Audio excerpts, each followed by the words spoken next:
जब ये तय हो चुका था कि जब महाभारत का युद्ध हर हाल में होकर रहेगा, तब भगवान श्री कृष्ण की पुत्र वधू लक्ष्मणा ये सोचकर बहुत चिंतित थी कि उनके ससुर यानी कि भगवान श्री कृष्ण अर्जुन का साथ देंगे या फिर उनके पिता दुर्योधन का।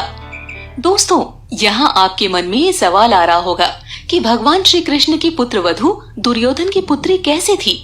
तो आपकी जानकारी के लिए बता दें कि भगवान श्री कृष्ण की 8 पत्नियों में से एक पत्नी रामायण काल के जामवंत जी की पुत्री जामवंती थी और उसी जामवंती के पुत्र सांब से दुर्योधन की पुत्री लक्ष्मणा का विवाह हुआ था। ऐसे में भगवान श्री कृष्ण दुर्योधन के समधी भी लगते थे। वहीं दूसरी ओर अर्जुन भगवान श्री कृष्ण की बुआ कुंती के पुत्र और बहन सुभद्रा के पति भी थे। ऐसे में लक्ष्मणा को ये चिंता सता रही थी कि इस युद्ध में भगवान श्री कृष्ण किसका साथ देंगे, जिसके लिए वो भगवान से ये सवाल पूछना चाहती थी, लेकिन संकोचवश पूछ नहीं पा रही थी। वो भगवान श्री कृष्ण के पास जाती है और कहती है, पिताजी, हम आपसे कुछ पूछना चाह रहे थे। भगवान श्री कृष्ण ने कहा, पूछो पुत्री, क्या पूछना चाहती हो? पिताजी, वो युद्ध के बारे में पूछना चाह रही थी। मुझे ज्ञात है पुत्री कि तुम किस बात को लेकर चिंतित हो। मैं तुम्हें विश्वास दिलाता हूँ कि जो भी मेरे समक्ष पहले आएगा, मैं उसकी ही सहायता करूँगा।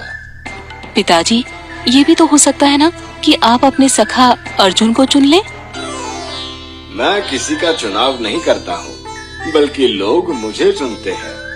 तुम चाहो तो मेरे कक्ष के बाहर उस वक्त की प्रतीक्षा कर सकती हो जब दुर्योधन और अर्जुन मेरे समक्ष आएंगे।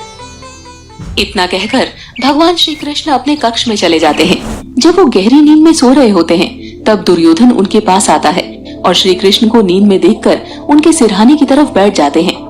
फिर थोड़ी देर के बाद अर्जुन आते हैं और वो भगवान श्री कृष्ण के पैर के करीब बैठ जाते हैं। दोनों उनके जागने की प्रतीक्षा करने लगते हैं। ये सब लक्ष्मणा कक्ष के बाहर की ओर छिपकर देख रही होती है। तब श्री कृष्ण की आंख खुलती है तो उनका ध्यान पहले अर्जुन पर जाता है, क्योंकि अर्जुन उनके सामने पैर के पास बैठे होते हैं। वासुदेव, मैं आपके पास अर्जुन से पहले आया था, इसलिए आपसे कुछ मांगने का पहला हक मुझे मिलना चाहिए। ये तो तुम कह रहे हो दुर्योधन, लेकिन मैंने पहले देखा तो अर्जुन को है, इसीलिए कुछ मांगने का अधिकार पहले अर्जुन को है।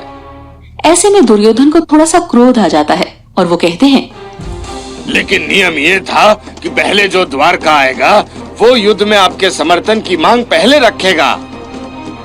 नहीं दुर्योधन, लगता है तुमने ठीक से नियम को सुना नहीं। मैंने कहा था कि जो मेरे समक्ष पहले आएगा उसे पहले अपनी मांग रखने का अधिकार प्राप्त होगा। आप आज कुतर्क का सहारा लेकर अर्जुन की मांग पहले पूरी करना चाहते हैं वासुदेव, ये गलत है। माधव, दुर्योधन ठीक कह रहा है। जब मैं आपके कक्ष में आया तो दुर्योधन पहले से यहाँ पर मौजूद था और आपके जागने की प्रतीक्षा कर रहा था। ठीक है, मेरी नजर पहले अर्जुन पर पड़ी, लेकिन मेरे कक्ष में पहले तुम आए, इसलिए तुम दोनों के लिए 2 विकल्प देता हूँ।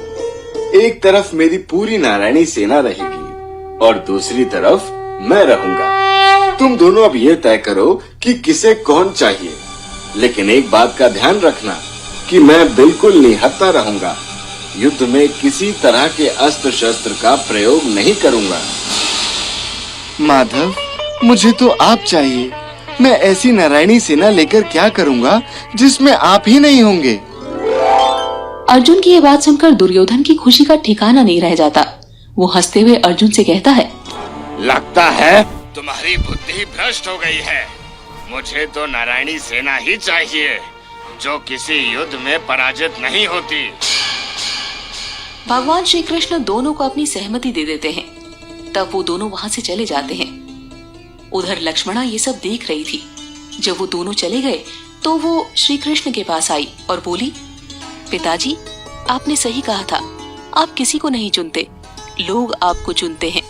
मुझे क्षमा कर दीजिए, मुझसे गलती हो गई, लेकिन मैं अपने पिता के प्राणों की रक्षा कैसे करूं? पुत्री, तुम बस अपना कर्म करो, फल की व्यर्थ चिंता मत करो। इंसान को उसे कर्म के अनुसार ही फल मिलते हैं। तो दोस्तों, इससे हमें यही सीख मिलती है कि कोई भी फैसला लेने से पहले हमें उस पर अच्छे से विचार कर लेना चाहिए, क्योंकि महाभारत युद्ध का परिणाम तो आप जानते ही हैं कि किस तरह नारायणी सेना उनके पास होने के बावजूद उनका विनाश हो गया था। क्योंकि जिस नारायणी सेना में खुद नारायण ही ना हो, उसका क्या महत्व था।